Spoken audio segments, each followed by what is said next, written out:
Hello दोस्तों, स्वागत है एक और नई वीडियो में। दोस्तों इस वीडियो में आज हम बात करने वाले हैं इडियम्स एंड फ्रेजेस के बारे में। तो जो SSC SCM Delhi police head constable ministerial के जो एग्ज़ाम लेने वाली है उसको ध्यान में रखते हुए हम ये पूरी सीरीज़ शुरू करने वाले हैं। तो सबसे पहले most important idioms and phrases जो हैं उनको हम कवर करने वाले हैं इस सीरीज़ में। तो चलिए अभी हम अपने पहले वर्ड की तरफ चलते हैं। जो हमारा पहला इडियम है वो है अ डॉग्स ब्रेकफास्ट। तो आप लोग, जैसा कि आपने जनरली देखा होगा कि जो कुत्ता होता है वो अपने खाने को बिखेर कर खाता है, पूरी तरह से मैस हुआ रहता है। तो वो कभी भी एक अच्छे तरीके से खाना नहीं खाता दिखेगा आपको, वो पूरा बिखेर कर खाना खाता है। तो इसका मीनिंग निकल के सामने आएगा ए टोटल मैस। और इसको हम दूसरे शब्दों में कह सकते हैं a thing that has been done badly. जो कोई ऐसी चीज़ जो बहुत ही बुरी तरह से की गई हो या बहुत ही बुरी तरह से किया गया हो, कोई ऐसा कार्य। तो उसके बाद हम नेक्स्ट वर्ड पे आ जाते हैं a drop in a bucket. तो इसका जो मैं एग्जांपल है वो आपको एक बकेट बनाकर शो करता हूँ यहाँ पर, और इसके अंदर अभी हम एक ड्रॉप डालते हैं वाटर की। तो इसका जो अमाउंट है वाटर का वो आपके लिए बिल्कुल इनसिग्निफिकेंट है किसी भी काम को करने के लिए। तो उसी तरह इसका मीनिंग इस निकल के सामने आ जाएगा अ वेरी इनसिग्निफिकेंट अमाउंट। तो किसी भी ईडियम के मीनिंग को क्रैक करने की ट्रिक यही है कि आप उसमें से एक छोटा सा वर्ड क्रैक कीजिएगा, उसके आधार पर आप उसका मीनिंग निकाल सकते हैं। तो अभी हम नेक्स्ट ईडियम की तरफ चलते हैं a fish out of water.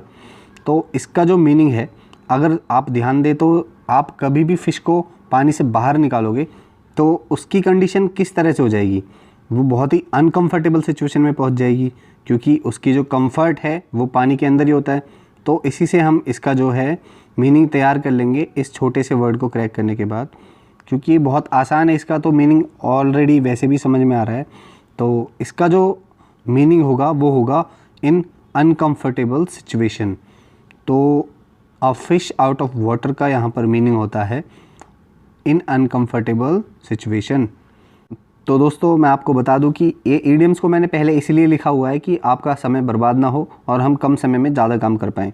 तो हम जो हमारा नेक्स्ट ईडियम है वो है अ गोल्डन मीन। तो जो गोल्डन का मतलब है यहाँ पर, तो गोल्डन का मतलब हो गया सुनहरा, और मीन का जो मतलब है यहाँ पर वो हो जाता है, मैं आपको बता देता हूँ। यहाँ पर जो मीन का मतलब होगा वो हो जाएगा सोर्स। तो सोर्स यानी कि गोल्डन सोर्स। अब इसका जो एक बार हम मीनिंग देख लेते हैं जो दिया हुआ है, middle course between two extremes. अब यहाँ पर जो middle course between two extreme में एक्सट्रीम्स है उसका ऑटोमेटिकली ही एक नेगेटिव सेंस जाता है, क्योंकि कोई भी चीज़ की अधिकता बुरी होती है, जैसा कि आपने काफ़ी बार सुना होगा बैड। तो एक्सट्रीम का मतलब यहाँ पर बैड सेंस में जाता है। तो हम देखते हैं कि एक ये गलत रास्ता हो गया और एक साइड में ये गलत रास्ता हो गया, यानी कि ये टू एक्सट्रीम्स हो गए और मिडिल कोर्स यानी कि बीच का रास्ता। तो ये आपका हो गया गोल्डन सोर्स, बीच का जो रास्ता हो गया। तो इसी से आप लोग इस जो ईडियम के मीनिंग को क्रैक कर सकते हैं, यानी कि middle course between two extremes. जो दो बुरे रास्ते हैं, एक्सट्रीम का मतलब यहाँ पर बैड से हो गया, और दो रास्तों के बीच का रास्ता, दो बुरे रास्तों के बीच का रास्ता अ गोल्डन मीन हो जाता है। तो नेक्स्ट ईडियम है a hard nut to crack. तो आप जैसा कि नट से यहाँ पर समझ पा रहे हैं, यहाँ पर हम नट जो वर्ड है इसको हम क्रैक करते हैं। तो नट का यहाँ पर हम मीनिंग लेते हैं अखरोट। तो जो आपने बचपन में या अभी भी आप अखरोट को तोड़ते हैं तो आपके लिए कैसी सिचुएशन हो जाती है, अ डिफ़िकल्ट सिचुएशन। तो इसी के बल पर हम इस जो ईडियम है इसका मीनिंग याद करेंगे या निकालेंगे, अ डिफ़िकल्ट सिचुएशन या a difficult problem to solve. तो मैं यहाँ पे आपको साफ साफ बता दूं कि यहाँ पर किसी अखरोट के बारे में बात नहीं की हुई है, यहाँ पर बात की हुई है एक डिफ़िकल्ट सिचुएशन के बारे में। ये जो शब्द होते हैं इनसे हम केवल उस ईडियम का जो है मीनिंग क्रैक करते हैं, ना कि हम उसके बारे में बात करते हैं। इन शब्दों की वजह से हम बस तोड़ने में थोड़ा आसानी हो जाती है। तो जो हमारा नेक्स्ट ईडियम है वो है अ हाउस ऑफ कार्ड्स। तो हाउस ऑफ कार्ड्स से मैं यहाँ पर आपको एक एग्जांपल देना चाहूँगा। तो जो टैरो कार्ड प्रिडिक्शन करने वाले होते हैं, टैरो कार्ड रीडर होते हैं, अगर आप उनकी ही बातों में आकर सारे काम करने लग गए तो वो आपके लिए क्या हो जाएगा, वो आपके लिए हो जाएगी एक इनसिक्योर स्कीम, और उस इनसिक्योर स्कीम के दम पर आप लोग बर्बाद हो जाओगे। क्योंकि किसी भी टैरो कार्ड रीडर या कोई ज्योतिष है, उसकी अगर आप भविष्यवाणी पे चल के अपनी लाइफ को बर्बाद कर रहे हो तो आपके लिए एक इनसिक्योरिटी है ये फ्यूचर के लिए। क्योंकि जो इंसान बनता है वो अपने दम पर बनता है। जितने भी हमारे अचीवर्स होते हैं, चाहे वो स्पोर्ट्स में हो या किसी अदर फील्ड में, वो लोग मेहनत के सामने किसी भी चीज़ को नहीं मानते हैं। तो अभी हम अपने अगले शब्द के बारे में बात कर लेते हैं। तो जो हमारा अगला इडियम है वो निकल के सामने आता है अ लेफ्ट हैंड कॉम्प्लीमेंट। तो आप लोगों ने कभी ध्यान दिया हो, जब हम किसी को कॉम्प्लीमेंट देते हैं तो अपना दायां हाथ आगे बढ़ाते हैं, लेकिन यहाँ पर जो लेफ़्ट है वो अपने आप में ही एक ऑड सिचुएशन क्रिएट कर रहा है। तो जो यहाँ पर लेफ़्ट का मीनिंग है वो यहाँ पर हो जाएगा ऑड, क्योंकि ये ऑड सिचुएशन क्रिएट कर रहा है। अगर किसी को कॉम्प्लीमेंट देते हैं तो हम राइट हैंड से उसको कॉम्प्लीमेंट देते हैं। तो जो यहाँ पर इसका मीनिंग निकल के सामने आएगा वो होगा एन एम्बिगुअस कॉम्प्लीमेंट।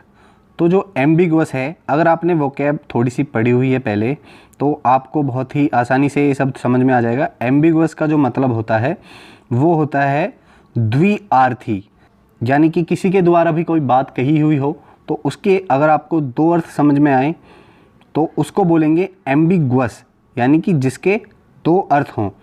तो इसी से रिलेटेड मैं आपको एक एग्जांपल देने वाला हूँ। जैसे कभी कभी आप लोग फ्रेंड सर्कल में होते हो या 2 या 3 फ्रेंड्स आप आपस में बात कर रहे हो, तो आपको कोई फ्रेंड कोई ऐसी बात बोल दे जिससे कि आपको लगे कि यार तू मेरी तारीफ़ कर रहा है या मेरी बेइज्जती कर रहा है।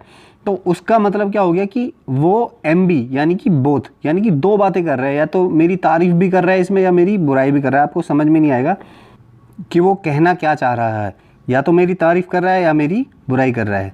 तो एन एम्बिगुअस कॉम्प्लीमेंट, तो इसको भी हम बहुत ही आसानी से याद रख सकते हैं। तो अभी हम अपने अगले शब्द की तरफ आते हैं, अ लिटिल गश ऑफ ग्रैटिट्यूड। तो जो ग्रैटिट्यूड का मतलब है यहाँ पर, जब आप किसी को ग्रैटिट्यूड शो करते हो तो आप उसके प्रति बहुत ही थैंकफुल होते हो। तो जो इसका मतलब निकल के सामने आएगा एक्सेसिव एंथुजियाज्म। तो किसी काम के लिए आप दिल से तत्पर हों और दिल से तहे दिल से धन्यवाद करते हों, उसको लेके आपके दिल में एक्सेसिव एंथुजियाज्म हो, बहुत ही अधिक मात्रा में, यानी कि आपके अंदर जोश भरा हुआ हो उस काम को करने के लिए। तो अगला जो इडियम है वो है हमारा अ लाइव वायर। तो आपने बहुत बार सुना होगा कि अगर आप किसी बिजली का कोई काम कर रहे हैं घर में तो आपको बोलेंगे भैया वायर लाइव है, इसको हाथ मत लगाना। तो इसका जो मीनिंग निकल के सामने आता है लाइवली एंड एक्टिव। तो लाइवली का जो मीनिंग है यहाँ पर वो है परिपूर्ण या ज़िंदगी से भरा हुआ, हैप्पी या मस्ती से भरा हुआ। और जो एक्टिव का मतलब है यहाँ पर वो होगा सक्रिय या चुस्त, यानी कि जो हमेशा क्रियाशील रहता हो। तो लाइव वायर क्या होता है, हमेशा क्रियाशील रहता है, उसमें करंट दौड़ रहा होता है। तो इसका यही मीनिंग बहुत ही आसानी से आप याद कर सकते हैं। तो अभी चलते हैं आखिरी इडियम की तरफ, a man in the street. तो इसके लिए एक बहुत ही खूबसूरत सा एग्जांपल दूंगा जो काफ़ी बच्चों को पसंद नहीं आएगा, यानी कि उनको पसंद नहीं आएगा जो ये काम करते हैं, बाकी तो सभी को पसंद आने वाला है। तो एक ऑर्डिनरी इंसान कौन होगा? तो जैसा कि आप सभी लोगों ने देखा होगा कि बहुत सारे लड़के ऐसे होते हैं जो गलियों में बिना किसी काम के ऐसे ही घूमते रहते हैं। तो लोग उनको क्या समझते हैं? एक ऑर्डिनरी इंसान, एक तुच्छ इंसान, एक छोटा इंसान, या फिर दूसरे शब्दों में एक आवारा इंसान, एक ऑर्डिनरी मैन। तो इसका जो मीनिंग है वो आप बहुत ही आसानी से याद कर सकते हैं। तो दोस्तों अभी मैं आपको बता दूं कि दिल्ली पुलिस एससीएम के लिए हम किस तरह से जो सीरीज़ है वोकैब की, ये इस पर काम करने वाले हैं।